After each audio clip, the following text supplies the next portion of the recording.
Have you ever known something deep down and still questioned yourself? Changed your mind after asking someone else's opinion?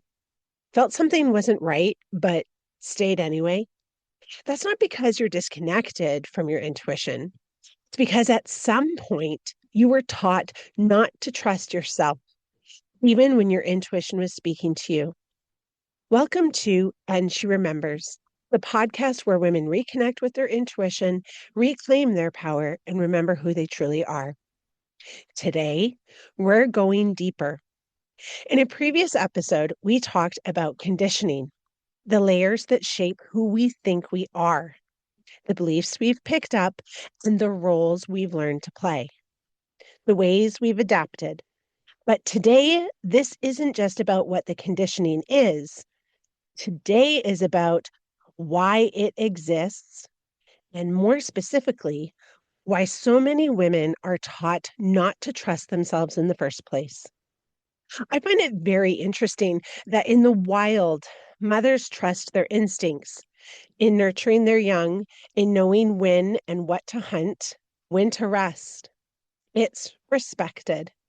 Yet when human women trust their instincts, it's often labeled as emotional, irrational, or dismissed entirely. Instincts are viewed as powerful, understandable, and incredible in the wild. But in the so-called civilized world, it is seen as something that shouldn't be trusted or even taken seriously. When you were born, your intuition is fully online. This is why children move through the world with such certainty. They imagine freely, they believe in what they feel, they follow what makes them happy. Think about a young girl choosing her outfit. It doesn't matter if it makes sense. She wears it with full confidence because it feels right to her. You were not born unsure of your voice. Babies have no issue crying out when they need help, love, food, attention, or whatever other need is required. Sure, they are helpless, but you have gone through times in your life when you have felt helpless as well.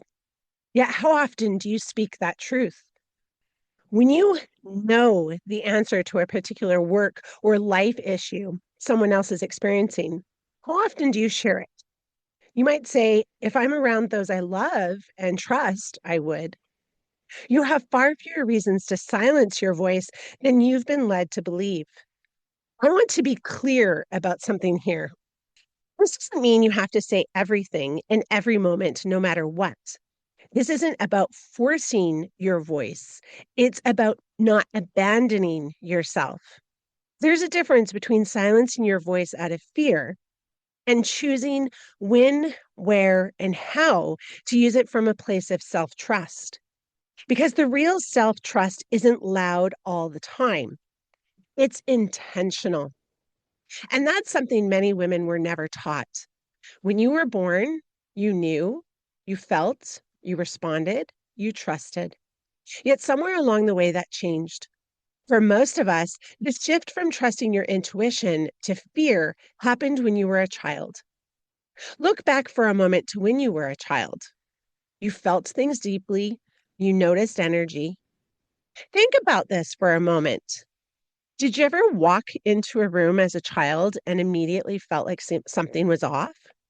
No one said anything, but you could feel it. That is a felt shift in energy. You had instincts. You could sense when someone wasn't being genuine, even if they were smiling. Or your body would tell you with that tight feeling that something didn't feel right.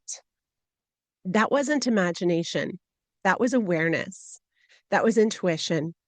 You know, even as a little child, when you expressed how you were feeling, other people's feelings or desires were put ahead of your own. You perhaps were told by your parents that they weren't arguing, even though you could almost taste the tension. You have heard things like, you're overreacting, that simply didn't happen, or even, you're too sensitive. And as a result, slowly, something in you started to shift. You started to question what you were feeling. What you absolutely knew, as after all, you have also been told constantly that you are a child and the adults in your life know best or better. This is the beginning of the shift from trusting your instincts to moving to a place of fear, doubt, and second guessing. You start questioning what you believe to be true and what you feel. You learned that your inner experiences weren't always valid. This is the first break in self trust. After some time, another layer comes into play, especially for daughters, girls, and young women. You were taught that being liked, not causing waves or scenes, was way more important over anything and everything else. You were told to be agreeable, kind, not cause problems or embarrass anyone, and not to be too much. At the time, growing up this way seemed on the surface a positive way to raise your children. However, underneath the conditioning layer was a quiet, subtle message. Don't trust yourself if it disrupts others. Don't trust yourself if it creates conflict. Don't trust yourself if it makes you stand out. I can completely 100% totally relate to this conditioning, as my husband and I have had countless conversations about safety, and he will tell me, tell someone to back off. And if they don't, just start screaming and yelling at them, even if you're at a grocery store. I understand what he's trying to say, but I can tell you, every ounce of my being would be more worried about what other people around me would think rather than my own safety. Crazy, isn't it? But it's true. All I can think is, what if I'm wrong? What if I'm misunderstanding?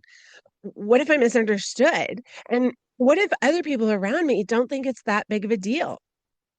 I am more concerned about reactions than my own voice to keep myself in a good, peaceful, and safe place.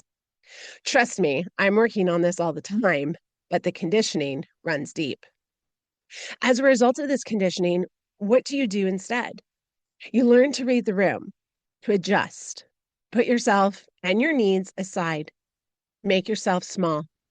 You prioritize others over your own knowing, and over time, you become so good at it, it becomes second nature, almost always your first instinct. It might seem good for a while, but there is a huge cost involved.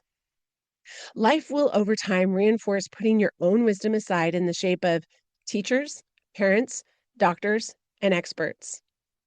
Please understand, I am not saying you should only ever trust your own wisdom, as guidance has a lot of value. But what is missing from a lot of our ways of making decisions is how to balance your own inner voice with that guidance. Think about it. I have yet to talk to a woman who has not been dismissed by a doctor or medical worker. We are becoming more and more informed about how the research into women is still so far behind.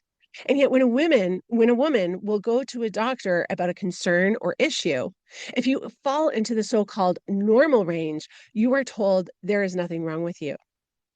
Who knows what's normal for you better than you? As a society, women slowly moved from asking, what do I feel, to what should I do? Those might sound familiar, but they come from completely different places. When you ask, what should I do? You're stepping outside of yourself. You're looking for the right answer, the acceptable answer, the answer that makes the most sense, or the one that will be approved of by others. It's a question rooted in expectation, in logic, in external validation, and often in fear. But when you ask, what do I feel? You come back into yourself. You reconnect with your body, your intuition, your inner knowing. You're not asking for the right answer. You're asking for the true one. And here's the thing. The answer to what should I do might keep you safe. It might keep things comfortable, predictable, even acceptance from others. But the answer to what do I feel, that's the one that leads you back to yourself. That's the one that aligns your life. not just organizes it. And I think it is really important to say, because many women have been taught that their feelings are unreliable, too emotional, too messy, too inconsistent. But your feelings, when you learn how to listen to them properly, are not the problem. They are information, they are guidance.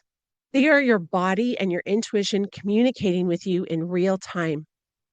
Now, that doesn't mean every feeling needs to be acted on immediately, but it does mean every feeling deserves to be acknowledged. Because when you ignore what you feel, you slowly disconnect from yourself. And when you come back to asking, what do I feel?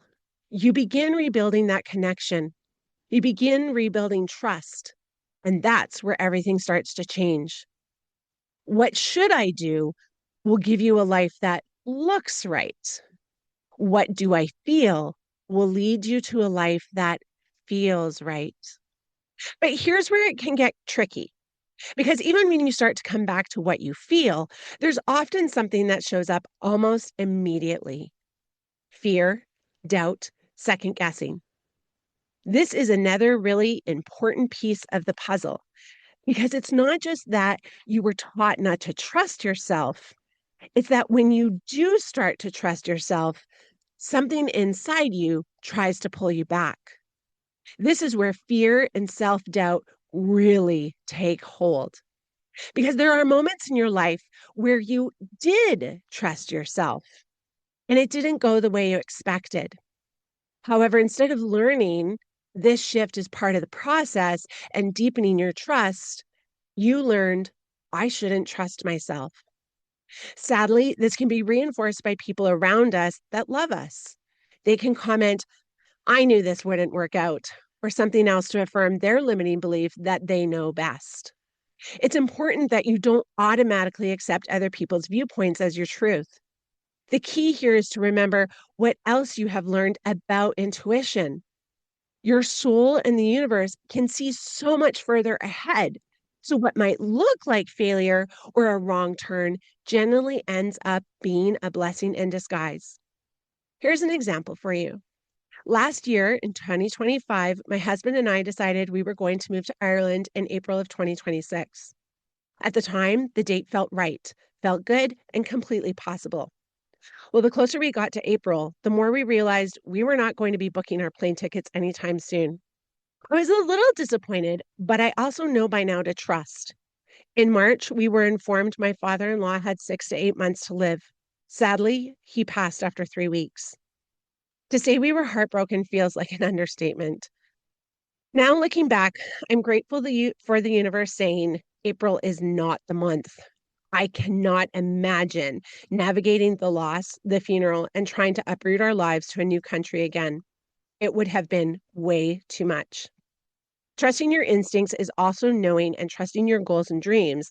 Although might shift and be edited by the universe, it does not mean your intuition was wrong and that you will never achieve your goals. It means they are simply being put at a better, easier, and stronger time in your life. So, what does this disconnect look like today? It appears in second guessing yourself, even when you know, asking multiple people for advice, hoping someone will confirm what you already feel, overthinking decisions, big, small, even if you have already made the choice and can't change it now, feeling disconnected from your own voice, knowing what you want but not acting on it. And underneath all of that is not a lack of intuition, it's a lack of trust. Is it any wonder, though? I want to say something here that might feel uncomfortable, but it's important. Women were not just individually conditioned to not trust themselves. This was reinforced culturally, historically, systemically. There were times in history where women's voices were not just dismissed, they were punished. Women who were intuitive, who were healers, who trusted their inner knowing, were labeled as dangerous. During the witch trials, many of these women were persecuted, tortured, silenced, and killed. Whether we consciously think about that or not, that leaves an imprint that says it is not safe to trust what I know. There was a time when women were not even seen as independent individuals, but as property, bought, sold, married off to secure power, land, or status. Decisions about their lives were made by someone else. And when you are not allowed to choose for yourself, you don't learn to trust yourself. Women were taught to be seen, but not heard, to be agreeable, quiet, accommodating, to override your intuition. Let that land. You didn't lose your intuition. You didn't break your intuitive connection. You didn't disconnect from it.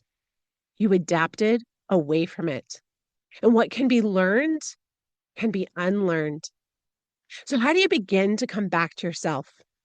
Not perfectly, not all at once, but intentionally. This practice is going to take patience, compassion, and an allowance to not get it right all of the time. You will stumble. You will fall back into old habits and patterns. This is to be expected. If you expect a 180-degree turnaround, you are setting yourself up for failure and you will get discouraged very quickly. Remember, this is a process, not a race. So, what are some steps to help you? Step one is awareness. Start noticing when you override yourself. Those moments when you feel something and immediately question it. That awareness is powerful. The more you lean into it, the stronger it will get. And not only in shifting from fear to trust, but your outlook, perspective, mindset, and even your intuition will get louder and more aligned to love. Step two is pause. Before you ask someone else, pause. Ask yourself first. Even if you don't fully trust the answer yet, start creating that connection again. The more you do this, the more you will recognize the wealth of knowledge you have within you. Remember, though, just because you trust and lean into your experience does not mean you are perfect. You will make mistakes, but when you view them from a learning perspective, you will release the need to criticize and belittle yourself. Step three is start small. You don't need to trust yourself with life-changing decisions right away. I encourage you to, but start small. What you can ask yourselves these questions and see what your intuition says. What do I want to eat? What do I feel like doing today? What feels right for me in this moment? And step four is rebuild that safety. Remind yourself, I am allowed to trust myself even while I'm learning. Because self-trust isn't built through perfection, it's built through experience. Now, I want to take you through a guided meditative experience. If it's not safe for you to do this right now, come back to this part later. Remember, you don't need to do anything perfectly here. Just allow yourself to be with it. Get comfortable in your seated, laying down, or standing position. Gently close your eyes. Take a slow, deep breath in and exhale. Again, inhale and exhale. Return to your natural, comfortable rhythm of breath. Let your shoulders soften, your jaw unclench, your body settle, even just a little. Bring your awareness inward, not to your thoughts, but to your body. Just notice what's there. No fixing, no judging, no analyzing, just noticing. Now gently ask yourself, what am I feeling right now? Let whatever comes up, come up. Even if it feels unclear, even if it feels subtle. This is where self-trust begins, in the noticing. Take another deep breath and ask yourself, where in my life am I already knowing the answer? Don't search for it. Let it rise. When something does, bring your awareness into your body again. What do you feel there? Is there expansion, tightness, a pull, a quiet sense of certainty? This is your inner guidance. Not loud, not forceful, but present. Now, I want to take you a little deeper. Imagine in front of you is a version of yourself, not who you are today, but the version of you that has always known. The version of you who trusted her instincts, who didn't second guess herself, who felt and allowed that to be enough. Just notice her. Notice how she stands, how she holds herself, the energy she carries. There is nothing missing from her. Now, I want you to slowly step toward her. And as you do, recognize something important. She is not separate from you. She is you. Before the doubt, before the conditioning, before you were taught to question yourself. And now, I want you to take something back. Your voice, your knowing, your certainty. Let it come back into your body. Feel it settle into your chest, your stomach, your whole being. Gently say to yourself, I trust what I feel. Again, I trust what I feel. Even if it's unfamiliar, even if it's quiet, even if you're still learning, I trust myself again. Not perfectly, not all at once, but intentionally. Just sit with that for a moment.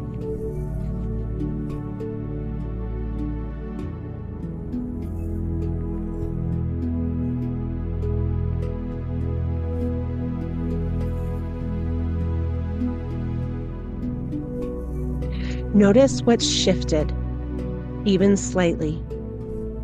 Notice what feels different.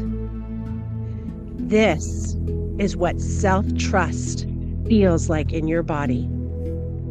Not certainty in your mind, but connection within yourself.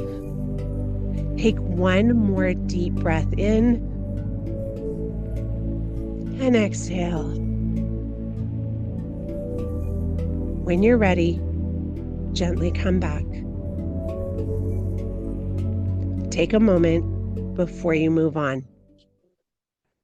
How do you feel after that? Do you feel more connected to the powerful woman you have always been? The more you do, the more you will feel aligned back to who you have always been, under the fear and layers of confines and conditioning.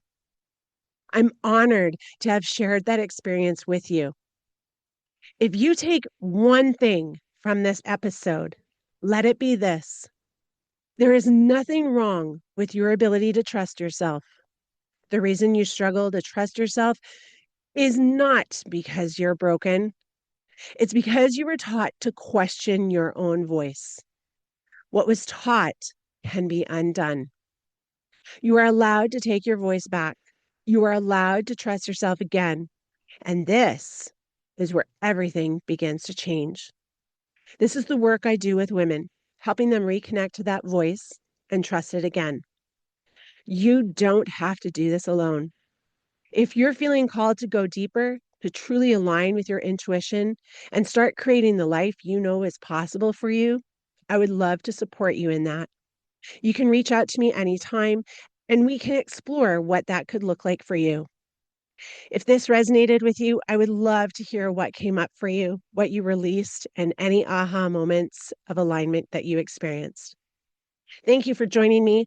I'm your host, Sarah Manning, Oracle coach and a fellow woman walking this path with you. Join me next week where I will share with you the sacred pause, learning to listen before you act. Until next time, trust your intuition, listen to your inner voice, and remember who you truly are.